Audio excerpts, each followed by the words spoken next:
Ika-28 Kabanata. Muling nabuhay si Jesus. Madaling araw ng linggo, makalipas ang araw ng pamamahinga, pumunta sa libingan si Maria na taga Magdala, kasama ang isa pang Maria upang tingnan ito. Biglang lumindol ng malakas, at isang anghel ng Panginoon ang bumaba mula sa langit, at iginulo ang bato na nakatakip sa libingan at inupuan ito. Nakakasilaw na parang kidlat ang kanyang anyo, at puting-puti ang kanyang damit. Nanginig sa takot ang mga sundalong nagbabantay sa libingan at hinimatay. Sinabi ng anghel sa mga babae, "Huwag kayong matakot.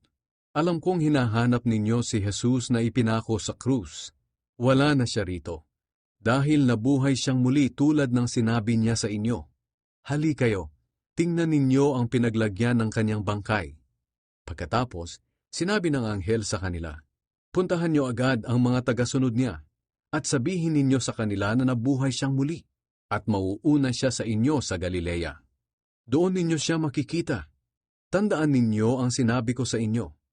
Kaya dali-dali silang umalis sa libingan. At kahit natatakot sila, masaya pa rin sila sa ibinalita sa kanila ng anghel. Patakbo nilang pinuntahan ang mga tagasunod ni Jesus upang ibalita ang pangyayari. Pero maya-maya, sinalubong sila ni Jesus sa daan at pinati. Lumapit sila kay Jesus, niyakap ang kanyang mga paa at sinamba siya. Sinabi sa kanila ni Jesus, "Huwag kayong matakot. Puntahan ninyo ang aking mga kapatid at sabihin sa kanila na pumunta sila sa Galilea. Doon nila ako makikita." Ang ulat ng mga gwardiya.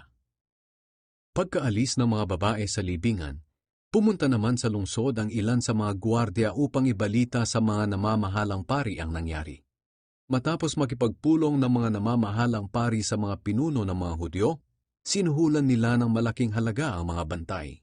Sinabi nila sa mga bantay, "Ipamalida ninyo na habang natutulog kayo kagabi, dumating ang mga tagasunod ni Jesus at ninakaw ang kanyang bangkay.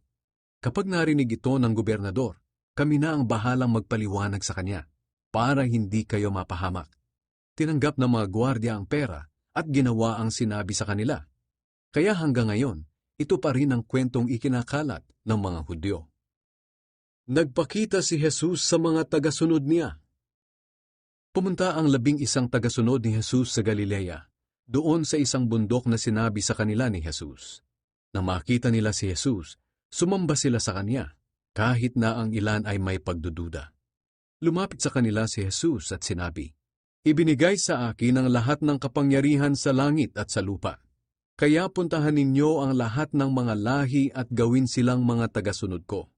Bautismuhan ninyo sila sa pangalan ng Ama at ng Anak at ng Banal na Espiritu. Turuan ninyo silang sumunod sa lahat ng iniutos ko sa inyo. At tandaan ninyo, lagi ninyo akong kasama hanggang sa katapusan ng mundo."